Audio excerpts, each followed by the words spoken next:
قرآن مجید کی آیت میں نے تلاوت کی. اللہ فرماتے ہیں الف لام میم احسب الناس ان یترکوا ان یقولوا آمنا.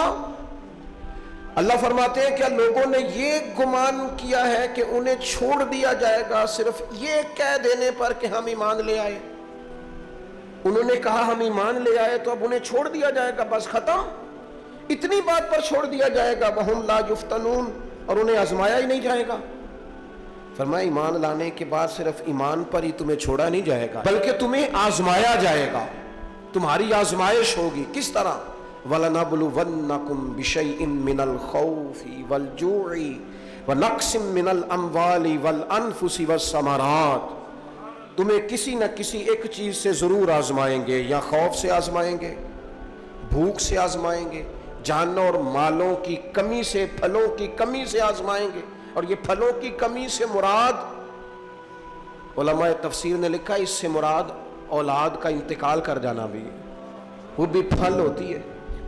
تمہیں آزمائیں گے اور اگر تم پورے اترے تو وَبَشِّرِ الصَّابِرِينَ. رب فرماتا ہے محبوب پھر صبر کرنے والوں کو میری رحمت کی خوشخبری سنا دے, پھر انہیں خوشخبری دے دے میرے کرم کی. میرے عزیز, زندگی میں آزمایا جائے گا. نبی اکرم نور مجسم شفیع معظم صلی اللہ علیہ وسلم کی بارگاہ میں حضرت خباب بن ارت رضی اللہ تعالیٰ عنہ حاضر ہوئے.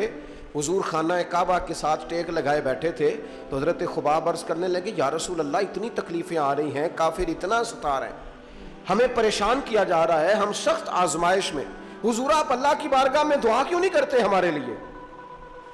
تو نبی پاک علیہ السلام فرمانے لگے تم سے پہلے لوگوں کا حال پتہ کیا تھا؟ یہ صحیح حدیث بخاری میں موجود ہے. فرمایا تم سے پہلے لوگوں کا حال یہ تھا کہ انہیں گڑھے کے اندر رکھ کے, ان کے جسم کو مٹی سے دبا کے, پھر ان کے سروں پر آریاں رکھ کے چیر دیا جاتا تھا, لیکن پھر بھی وہ اپنے دین سے ہٹا نہیں کرتے. نبی پاک علیہ السلام فرمانے لگے تم سے پہلے لوگوں کا یہ عالم تھا کہ ان کے جسم لوہے کی کنگھیوں سے کریت دیے جاتے تھے, ان کا گوشت اتار دیا جاتا تھا, لیکن وہ اپنے دین سے ہٹنے کو تیار نہیں ہوتے تھے. یاری تیری سونے پر ازمائشاں تیریاں اگ, اے سونا پرکھیا جامدہ ہی پہلو نال اگاں دے لگ. اپنی زندگی میں تیار رہیں, ذہنی طور پر آزمائش کے لیے تیار رہیں, مزاج بنائیں. جب بندہ پہلے سے تیار ہوتا ہے نا, اس کا خیال ہوتا ہے کہ آزمائش آ گئی تو میں نے صبر کرنا ہے, پہلے سے اس کی تیاری ہوتی ہے, پھر وہ ذرا گھبراتا نہیں, پریشان نہیں. ہم تیار نہیں ہیں ذہنی طور پر. ہر بندے کو سکھ چاہیے, ہر بندے کو. بلکہ ہمارے ہاں تو لوگ کہتے ہیں مرید ہو رہا ہوں تاکہ میری طرف تکلیف کوئی نہ آئے. تو میں کیا کرتا ہوں, پہلے پیر سے پوچھ لو اسے کبھی آئی ہے کہ نہیں. اگر اسے آئی ہے تو پھر اس کا مطلب ہے تمہیں بھی آ سکتی ہے. لوگ نماز اس لیے شروع کرتے ہیں, کہتے ہیں میں 5 نمازیں بھی پڑھتا ہوں, میں صدقات بھی کرتا ہوں, کام میرا پھر نہیں چلتا. تو میں کہتا ہوں تمہیں پتہ ہی نہیں, نمازی کے لیے تو آزمائش ہے. جتنا جتنا ایمان کامل اتنی اتنی آزمائش بھی زیادہ. اور یہ میں اپنے پاس سے نہیں کہہ رہا. حضرت ابو سعید خدری رضی اللہ تعالیٰ عنہ فرماتے ہیں میں نبی پاک علیہ الصلوۃ والسلام کی خدمت میں حاضر ہوا اور حضور کے دست مبارک کو چومنے کے لیے میں نے اپنے ہاتھ جب آگے کیے تو تپش تھی, تیز بخار تھا نبی پاک کو. تو حضرت ابو سعید خدری رضی اللہ تعالیٰ عنہ ارشاد فرماتے ہیں کہ میں نے, یہ سنن ابن ماجہ میں موجود ہے, فرماتے میں نے عرض کیا یا رسول اللہ صلی اللہ علیہ وسلم اتنا تیز بخار؟ حضور فرمانے لگے ہم پر جو آزمائشیں آتی ہیں نا انبیاء پر, وہ عام لوگوں سے دگنا آتی ہیں. یہ تو لاڈلے ہیں, یہ تو محبوب ہیں اللہ کے. فرمایا عام لوگوں سے دگنی آزمائش آتی ہے, لیکن فرمایا ہمارا رب بڑا کریم ہے, ہمیں اجر بھی ڈبل ہی عطا کرتا ہے, ہمیں اجر بھی ڈبل ہی عطا کرتا ہے. تو حضرت ابو سعید خدری کہتے ہیں موقع اچھا تھا, میں نے ایک سوال بھی کر دیا. میں نے کہا یا رسول اللہ صلی اللہ علیہ وسلم بتائیے نا بھلا دنیا میں زیادہ آزمائشیں کن کو آتی ہیں؟ تو حضور فرمانے لگے سب سے زیادہ آزمائشیں اللہ کے انبیاء کو آتی ہیں, نبیوں کو آتی ہیں. حضور اس کے بعد فرمایا اس کے بعد جو ان کے زیادہ قریب ہوتا ہے اسے آتی ہیں. لوگ کیا سمجھیں گے امام حسن کی آزمائش کو, لوگ کیسے سمجھیں گے سیدنا امام حسین کی آزمائش کو؟ فرمایا جو ان کے زیادہ قریب ہوتا ہے اسے زیادہ آزمائش آتی ہے. تو حضور کے سب سے قریب تو امام حسن ہے نا, امام حسین ہے نا. تو کیا سمجھتا ہے قربت بس نسبت کے اظہار کا نام ہے اور بڑے لطف کے ساتھ زندگی گزارنے کا نام ہے. تو نبی پاک علیہ الصلوۃ والسلام نے فرمایا بات بڑی مزے کی ہے, فرمایا پھر اللہ کے بعض بندے تو ایسے ہوتے ہیں جنہیں اللہ فقر میں مبتلا کر دیتا ہے. فرمایا ان کے پاس صرف ایک چادر رہ جاتی ہے, اتنا فقر ان کے پاس آتا ہے. لیکن جو حدیث کے آخری لفظ ہے نا, وہ وجد والے ہیں, وہ وجد والے ہیں, وہ سرور والے ہیں. ہمارا یہ مزاج ہوتا ہے کہ میٹھا میٹھا کھا جاؤ اور ذرا کڑوا آ جائے تو سویرے بھی رو شام بھی رو, حال ہی کوئی نہیں, غریبی بڑی, پریشانی بڑی, حضرت صاحب گھر سے بیماری جاتی نہیں. اور جناب کیا بتائیں, بعض لوگ تو ایسے ہیں جن کی بات سن کے لگتا ہے زندگی میں کبھی سوئے ہی نہیں, اتنے بڑے بڑے دکھ سناتے ہیں. او خدا کی رحمت کا بھی تو ذکر کرنا, خدا نے جو تیرے اوپر انعامات کیے ان کا بھی تو ذکر کرنا, ان کا تذکرہ ہی نہیں کر رہا میرا بھائی. نبی پاک علیہ السلام نے فرمایا ان لوگوں پر دکھ آتے ہیں پر قربان ہونے کو جی چاہتا ہے ان لفظوں پر. حضور فرمانے لگے وہ رب کی طرف سے آنے والے دکھ پر بھی اس طرح راضی ہوتے ہیں جس طرح تم میں سے کوئی راحت ملنے پر راضی ہوتا ہے. سکون والی چیز ملنے پر جس طرح تم راضی ہوتے ہو اس طرح وہ دکھوں پر بھی راضی ہوتے ہیں. دکھ قبول محمد بخشا, دکھ قبول محمد بخشا, پر ایک شرط لگائی چھوٹی سی میاں صاحب نے, انہوں نے کہا 100 دفعہ قبول ہے, دکھ 100 دفعہ قبول, دکھ قبول محمد بخشا پر راضی رہن پیارے. یہ شرط یہ ہے کہ تو راضی رہ, تو راضی رہ, دکھ قبول محمد بخشا, راضی رہن پیارے. اور حضرت سلطان صاحب کہنے لگے ایسا کیتی ہے جان حوالے رب دے, ایسا عشق کمایا ہے اسی مرن تو پہلو ہی مر گیا, باہو تا مطلب نو پایا ہے. ہم نے تو پہلے سے ہی نتیجہ نکال لیا ہے. تو سکون ڈھونڈنے نکلا ہے, تو چاہتا ہے زندگی میں آرام مل جائے. کائنات میں سب سے زیادہ پیار اللہ کا اپنے محبوب کے ساتھ. لیکن دیکھ لو نا, پیدائش سے پہلے ہی حضور کے والد چلے گئے. 4 سال یا 6 سال کی عمر میں والدہ گئیں. 8 سال کی عمر تھی, محبوب کے دادا کا جنازہ اٹھا تو محبوب پیچھے پیچھے جنازے کے جا رہے ہیں. پھر وقت آیا جب تبلیغ دین کا, تو دنیا کا کون سا دکھ اور کون سی تکلیف اور کون سی اذیت ہے جو حضور کو نہیں دی گئی. لیکن کریم ہر وقت کہتے ہیں افلا اکون عبدا شکورا, میں رب کا شکر گزار بندہ نہ بنوں. ہر مقام پر کبھی بدر کبھی احد, اور ہر طرح کی تکلیف, ہر طرح کی تکلیف. کبھی بیٹیوں کا دکھ, کبھی سیدہ عائشہ صدیقہ کے بارے میں منافقوں کی نازیبہ گفتگو. سارے دکھ محبوب کی حیات پاک میں رہے. کریم نے ان دکھوں کو برداشت کیا. پھر آپ دیکھ لیں دور حضرت صدیق اکبر کا آیا تو حضرت ابوبکر صدیق اس امت میں نبیوں کے بعد سب سے بڑا درجہ رکھتے ہیں. لیکن کوئی زندگی اس طرح کی تو نہیں کہ بڑے 2.25 سال بڑے آرام سے حکومت کی ہو. منکرین زکوٰۃ سے لڑنا پڑا حضرت ابوبکر صدیق کو, آزمائش تھی, لوگ منکر ہو گئے زکوٰۃ کے. حضرت صدیق اکبر لڑے, ختم نبوت کے تحفظ کے لیے لشکر تیار کیے, بہت سارے مسائل کا سامنا کرنا پڑا. صبح دن راتیں جناب ابوبکر نے مشقت کر کے خلافت اسلامیہ کو مضبوط کیا. دور حضرت عمر کا آیا, ساری دنیا مدینہ منورہ میں اندر سے دروازے بند کر کے سخت گرمی میں سوتی ہے, اور جناب عثمان غنی کہتے ہیں کہ میں نے فاروق اعظم کو 60 سال کی عمر میں دیکھا کہ مال غنیمت کے 2 اونٹ دوڑ گئے تو عمر بھاگے جا رہے ہیں, ان اونٹوں کو لے کے آ رہے ہیں. اور میں کہتا ہوں جناب آپ آرام کرتے, ساری دنیا سو رہی ہے. فرمایا سویا کرتا تھا کبھی خلیفہ بننے سے پہلے. عمر کسی غلام کو کہہ دیتے, چونکہ پیار تھا نا, یارانہ تھا نا. حضرت عثمان بڑی محبت سے کہتے ہیں امیر المومنین کسی غلام سے کہتے ہیں اگر مال غنیمت کے اونٹ چلے گئے تھے تو لے آتا. تو حضرت عثمان کے کندھے پہ ہاتھ رکھ کے جناب عمر رو پڑے, کہنے لگے یار یہ حضور کے دین کی امانت بڑی ذمہ داری ہے, لے او سجنا اساں توڑ نبھائی, اساں جان بھی دتی تیرا تیرے, یہ بڑی ڈیوٹی ہے, یہ بڑی ذمہ داری ہے. میں کیسے غلام کو بھیج دیتا, مسلمانوں کا مال ہے, جب ڈیوٹی میری ہے تو کیسے کسی کو بھیجتا. یہ آزمائش ہے, یہ دکھ ہے. 22-24 لاکھ مربع میل کے حکمران حضرت عثمان غنی, ان کا دور آ گیا. یعنی وہ شخص جس نے چڑھتی جوانی میں بھی نظریں جھکا کے رکھی اور جس شخص نے اپنا سارا مال دین پر قربان کر دیا، اس کے گھر کا گھیرا تنگ کر لیا گیا. بہت بڑی ذمہ داری حضرت عثمان پر آئی، بڑی. اور جناب عثمان غنی کا حال یہ ہے کہ 40 دن گزر گئے. جس شخص کے اپنے ذاتی مصارف لاکھوں کروڑوں میں لوگوں پر خرچ ہوتے ہیں، 40 دن سے اس نے کھانا نہیں کھایا، اسے ڈھب اور سلیقے سے روٹی پانی نہیں ملا، گھر میں قید ہیں. لوگوں نے کہا عثمان ہمیں اجازت دے دیں ہم لڑیں. کہنے لگے کیسے دے دوں، حضور کا مدینہ اور میری وجہ سے خون بہہ جائے، بس میرے اوپر آئی ہے تو میں نبھاؤں گا، یہ ذمہ داری ہے. کہا پھر عثمان خلافت. فرمایا یار یہ بھی میری مجبوری ہے. میرے نبی پاک نے فرمایا تھا عثمان اللہ تمہیں قمیض پہنائے گا، لوگ اتارنا چاہیں گے، دیکھنا اتارنا نہ، وہ قمیض نہ اتارنا کیسے چھوڑ دوں. حضرت عثمان بھی شہید ہو گئے، جناب عمر بھی شہید ہو گئے.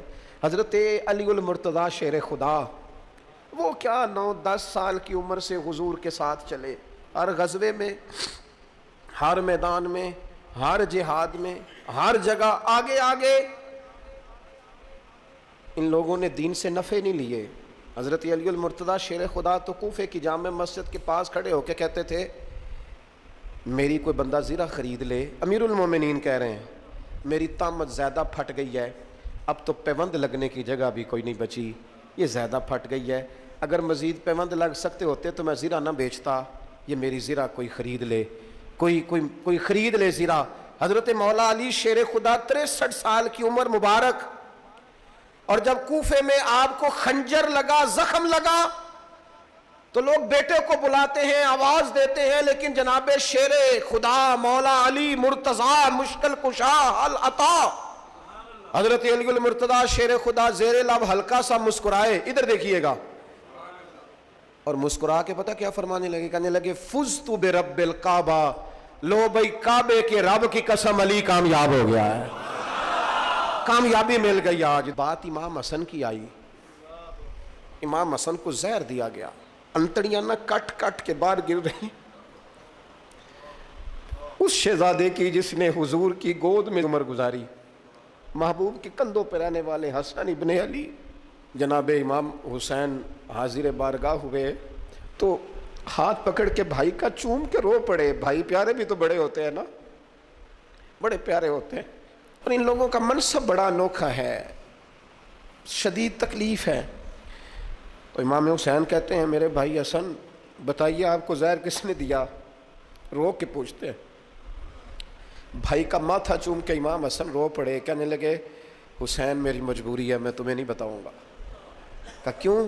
فرمانے لگے اس لیے کہ اگر وہ نہیں جس پر مجھے شک ہے تو پھر کسی بے گناہ کا نام کیسے لے دوں، اور اگر وہی ہے نا جس پر مجھے شک ہے تو پھر میں تمہیں نہیں بتاؤں گا، میرا رب بڑا بہتر انتقام لینے والا ہے، پھر بھی نہیں بتاؤں گا. کیا کروں، کیسے بتا دوں، مصطفیٰ کا نواسا ہوں، میں پڑھتے ڈالنے والی ماں کا بیٹا، میں شیر سے زیادہ جگر رکھنے والے علی کا پتر، میں کیسے بات کر دوں. بس زخم پہ زخم کھا کے جی، خونے جگر کے گھونٹ پی، اور سجنا آہ نہ کر لبوں کو سی، یہ عشق ہے کوئی دل لگی نہیں. میرے نبی پاک صلی اللہ تعالیٰ علیہ وآلہ وسلم نے ارشاد فرمایا اللہ تعالیٰ دین میں جو لوگ سخت ہوتے ہیں نا ان پر مشکلیں بھی سخت ڈالتا ہے. یہ حدیث پاک آپ کو مسند امام احمد بن حنبل میں ملے گی، ابن ماجہ ترمذی میں ملے گی. فرمایا جتنا کوئی دین میں سخت ہوتا ہے اتنی اس کی مشکلات بھی سخت ہوتی ہیں، اور جتنا کوئی نرم ہوتا ہے اتنی اس کی مشکل بھی تھوڑی ہوتی ہے. حسین ابن علی بڑے سخت تھے نا دین میں، جاندار تھے نا دین کے معاملے میں، اللہ نے مشکل ڈالی. امام علی مقام کی باری آئی، بڑی منت کی حضرت عبداللہ ابن عمر نے، رو کے کہا حسین نہ جاؤ. تو امام حسین رضی اللہ تعالیٰ عنہ نے فرمایا نہیں اب میری ڈیوٹی لگی ہے تو جانا تو میں نے ہے نا، ذمہ داری تو پوری کرنی ہے. امام علی مقام رضی اللہ تعالیٰ عنہ نے اس ساری مشقت کو دیکھا. گھر چھوڑنا بڑا مشکل کام ہے، گھر چھوڑنا. جہاں انسان رہا ہوتا ہے نا والدین کے ساتھ، جہاں وقت گزارا ہوتا ہے، کبھی بندہ بوڑھا بھی ہو جائے تو خوابیں اپنے اپنے پرانے مکان کی آتی ہے. خواب بھی کبھی آئے نا تو وہیں گھومتا انسان اپنے آپ کو پاتا ہے. لیکن امام حسین نے کہا کہ بس اب وقت آیا ہے تو اب یہ چھوڑنا ہے. ہم نہ قربانی دیے بغیر پاس ہونا چاہتے ہیں, ہم کوئی مشقت سہے بغیر نمبر لینا چاہتے ہیں, ہم کوئی کام کیے بغیر رتبہ پانا چاہتے ہیں. ایسا ہوتا نہیں نا, یہ ممکن نہیں. آپ تاریخ پڑھیں نا انبیاء کی, حضرت نوح علیہ السلام نے 950 سال محنت کی ہے. اور میں سورہ ہود دیکھتا ہوں تو میں وہ انداز دیکھتا ہوں جس طرح کفر ان سے بات کرتا تھا. بڑی جدوجہد کی حضرت نوح نے, لیکن پتہ ہے دکھ اس سے بڑا کیا دیکھا, اپنا بیٹا ہی کافر ہو گیا.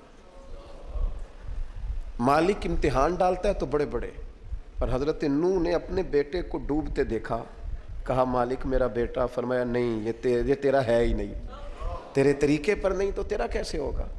کسی کی نسل کہلانے کے لیے تو اس کے عقیدے پر ہونا ضروری ہے, تیرا نہیں. حضرت نوح نے مشقت دیکھی. واتخذ اللہ ابراہیم خلیلا, ابراہیم اللہ کے پیارے ہیں نا, لیکن زندگی پوری پڑھ کے دیکھ لو, ساری کی ساری مشقت مصائب سے بھری ہوئی, آزمائشوں سے لدی ہوئی. کبھی انہیں قوم آگ میں ڈالتی ہے, اور کبھی 86 سال عمر ہو گئی تو اولاد کوئی نہیں, اور دعا مانگ کے رب بیٹا وہ دیتا ہے جس کی پیشانی میں نور محمدی چمکتا ہے. اچھا پہلے دیا نہیں, اب دیا. فلما بلغ معہ سعیا, اور جب وہ ذرا ساتھ چلنے کے قابل ہو گیا, ہر بندہ کہتا نہیں منون خیر ہے میرا پتر جوان ہو گیا ہے. جب وہ بیٹا ساتھ چلنے کے قابل ہوا تو فرمایا ذبح کرو نا ذبح. تھوڑی دیر کے لیے دل پہ ہاتھ رکھ کے بتاؤ, اور بچے کو بخار چڑھ جائے تو نیند نہیں آتی, مائیں منتیں مانگتی پھرتی ہیں, روتے پھرتے ہیں باپ, بچے کی طبیعت ٹھیک نہیں, فقط بیمار ہے, اور جسے یہ کہا جائے ذبح کر. جناب ابراہیم تیار ہو گئے اور بیٹے کو ذبح کر دیا, چھری چلا دی. وہ تو مالک نے کہا کہ ابراہیم تم پر سلام ہو, تم نے اپنا خواب سچ کر دکھایا ہے. ساری زندگی دیکھیں نا آپ آزمائشوں سے بھری. ادھر آ جائیں نا, جناب ایوب ہیں, کتنے بیمار ہو گئے, کتنے بیمار ہو گئے. 12 سال گزر گئے طبیعت خراب کو, 8 دن کے بخار میں لوگوں کے شکوے, 12 سال بیت گئے, دکھ قبول محمد بخشا. بس عرض اتنی ہے کہ راضی رہن پیارے. آپ دیکھیں نا جناب یعقوب پیارے ہیں نا اللہ کے, لیکن آدھی زندگی روتے گزر گئی بیٹے کی یاد. جناب یوسف پیارے ہیں نا, سونا بنا کے نا, اور باپ کا لاڈلا بنا کے نا, محبت پوری کرا کے, پیار پورا. یا بنی لا تقصص رؤیاک علی اخوتک فیکیدوا لک کیدا ان الشیطان للانسان عدو مبین. او میرے بیٹے بھائیوں سے بات نہ کرنا ورنہ وہ کچھ چال چلیں گے, شیطان آدمی کا کھلا دشمن ہے. اتنا دنیا میں پیارا بچہ اور اس وقت کوئی نہیں تھا جتنے جناب یوسف ہیں. پر یوسف کبھی بھائیوں کی مار کھائیں, کبھی کنویں میں جائیں. کریم کا کرم ہے نا, کنویں میں پھینکے تو بچا لیں, لیکن وہاں سے نکلے تو پھر وہ بکیں, پھر کبھی یہاں بکیں, کبھی مصر کے بازار میں بکیں.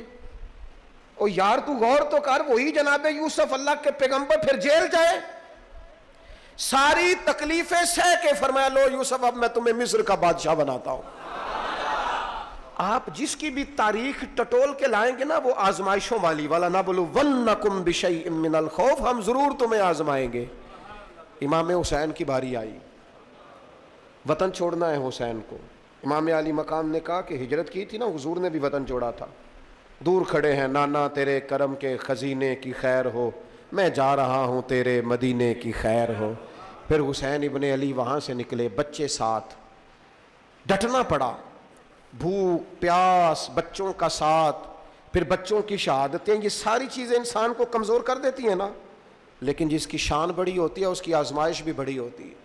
چھوٹی چھوٹی باتوں سے گھبرا جانے والی امت, ذرا ذرا سی بات پر پریشان ہو جانے والے لوگ, لڑکھڑاتے قدم, الجھے خیالات, بے چینیاں, بے قراریاں, بہتے آنسو, اور ہر وقت مظلومیت کا اظہار کرتی قوم اگر اپنے قدموں پہ کھڑا ہونا چاہتی ہے, امت اگر پھر سے امت سازی چاہتی ہے, امت اگر کھڑے ہو کے اور اللہ کی عطا پر راضی رہ کر اپنی زندگی گزارنا چاہتی ہے, ایک ہی فارمولہ ہے, اس قوم کو امام حسین کی سیرت سے آگاہ کر دو، اس امت کو نبی پاک کے شانوں والے نواسے کی عظمتیں بتا دو۔ یہ جو لوگ سہمے سہمے ڈرے ڈرے سے، پریشان سے، کمزور سے، غریبی کی بات کرتے، دیہاتی ہونے کی بات کرتے، سہمی سہمی باتیں کرتے، انہیں کہو ڈرو نہ۔ وہ دیکھو پردیس میں حسین ابن علی تھوڑی دیر پہلے حضرت علی اکبر کی لاش مبارک اٹھا کے لائے ہیں اور لا کر کے خیمے میں رکھی ہے، لیکن انہیں پتا ہے کل بھی تو جانا ہے نا، انہیں پتا ہے نا کتنے کو سال جینا ہے، بالآخر جانا تو ہے نا۔ جس دھج سے کوئی مقتل میں گیا وہ شان سلامت رہتی ہے، اس جان کی کوئی بات نہیں، یہ جان تو آنی جانی ہے، موت بستر پہ بھی آ جایا کرتی ہے، لیکن جو میدانوں میں ڈٹ کے رہتے ہیں ان کو تاریخ ذرا زندہ رکھا کرتی ہے۔ کمزور زندگی نہ گزارو، ڈری ہوئی زندگی نہ گزارو، اور یہ کبھی نہ کہو ہائے حسین۔ ہم ہائے حسین والے نہیں، ہم واہ حسین والے ہیں۔ ہمارے بزرگوں نے ہمیں یہ سبق دیا ہے، ہم نے کہنا ہے واہ حسین۔ کیا کمال کر دی امام علی مقام نے، واہ حسین آپ کی عظمت پہ قربان۔ اتنے سارے دکھوں کے باوجود جب شانوں والے نانا کا شانوں والا پوتا، عظمتوں والی ماں کا عظمتوں والا بیٹا، جرت مند باپ کا بیٹا میدان میں نکلنے لگا ہے تو ڈرا ڈرا سہما سہما رو کے دلاسے دے کے آنسو پوچھ کے نہیں، بلکہ امام حسین نے ڈٹ کے کھڑے ہو کے وہ امامہ سر پہ باندھا جو محمد عربی نے عطا فرمایا تھا، وہ جبہ پہنا جو نانا نے دیا تھا، وہ تلوار پکڑی جو شیر خدا مولا علی پکڑتے تھے، اور حسین میتوں کے باوجود میدان میں آئے، فرمایا سامنے کھڑے ہو جاؤ، تمہیں خطبہ دینا ہے، اس لیے کہ محمد عربی کا طریقہ ہے جمعے والے دن خطبہ دیا جاتا ہے۔ پورے وثوق سے اتمام حجت کیا، اور حسین ابن علی ایسے تو نہیں تھے کہ ڈرے بڑا تھے تو ان سے تلوار نہیں چلی، انہوں نے تلوار چلائی، جو ایک ایک دو دو کر کے آتے رہے وہ کٹتے رہے، وہ کٹتے رہے، پھر آواز ایک گونجی پیچھے سے، وہ اکیلے اکیلے کیوں جاتے ہو، تمہیں پتہ ہے علی کا بیٹا ہے؟ علی کا گھر تو وہ گھر ہے کہ جس گھر کا ہر ایک بچہ جسے دیکھو وہی شیر خدا معلوم ہوتا ہے۔ اکیلے اکیلے جاؤ گے تو تم چہرے کی روشنی نہیں دیکھ رہے، آنکھوں کی سرخی نہیں دیکھ رہے، مزاج کا ولولہ نہیں دیکھ رہے، طبیعت کا باغپن نہیں دیکھ رہے، اور جوانی میں شہادت کی لذت سے آشنا محمد کا نواسا نہیں دیکھ رہے۔ ذرا مل کے جاؤ، ہاں ہاں حسین ابن علی شہید ہوئے ہیں پر شان و شوکت کے ساتھ، ہاں ہاں حسین ابن علی دنیا سے تشریف لے گئے ہیں پر عزت وقار اور عظمت کے ساتھ۔ ہاں حسین ابن علی کا سر کٹا ہے، مخالف نے تو اپنی طرف سے نیزے کی نوک پہ چڑھایا تھا، پر حسین کا سر بول بول کے کہہ رہا تھا دیکھ لو میں کٹ بھی گیا ہوں پھر بھی سب سے اونچا ہوں، وہ دیکھو میں سب سے اونچا ہوں، سب سے اونچا ہوں میں۔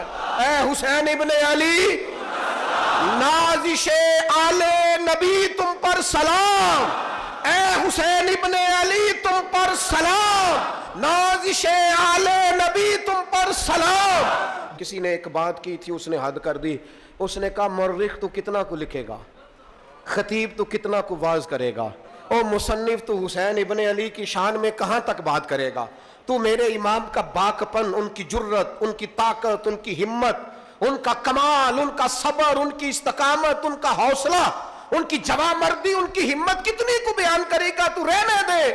اس نے کہا پھر کیوں رہنے دوں؟ کہنے لگے حسین ابن علی کی شان رفعت کوئی کیا جانے، یہ حسن جانے۔ حسین ابن علی کی شان رفعت کوئی کیا جانے، یہ حسن جانے، یہ علی جانے، یہ نبی جانے یا خدا جانے۔ ہماری طاقت نہیں ہے کہ ہم امام علی مقام کی عظمت کو بیان کر، بس چپ کر میرے علی، ایتھے جا نہیں ہو۔ امام کا تذکرہ بندے کو جوان کرتا ہے، باہمت کرتا ہے، جینے کا حوصلہ دیتا ہے، میدانوں میں کھڑا کرتا ہے۔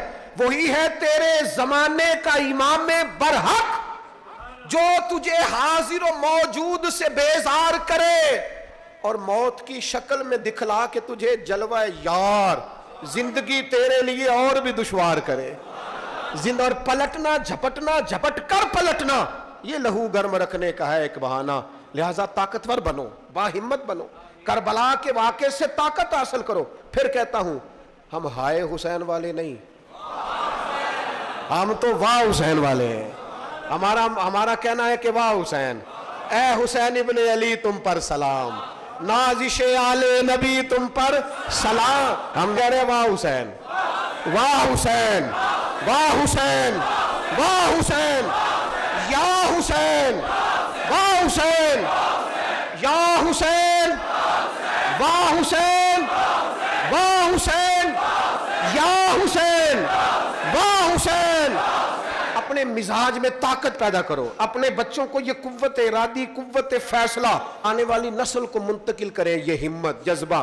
اور بالخصوص ماؤں بہنوں بیٹیوں کو بتائیں کہ رو کے نہ جیو، اس طرح جیو جس طرح حسین ابن علی کی بہن نے جی کے دکھایا. دربار یزید میں جناب زینب نے جب خطبہ پڑھا نا، دربار دمشق میں وہ زینب کا خطاب منبر پہ علی بول رہے ہو جیسے. انہیں کہو کہ ذرا تھوڑا باہمت وقت گزاریں، باہمت. کہیں نہیں ڈگمگائی میرے امام کی بہن، کہیں کمزور نہیں پڑی، طاقت، ہمت. اور انہوں نے بتلایا ہے کہ رو کے وقت نہیں گزرتا، وقت تو چھا کے گزارنا چاہیے.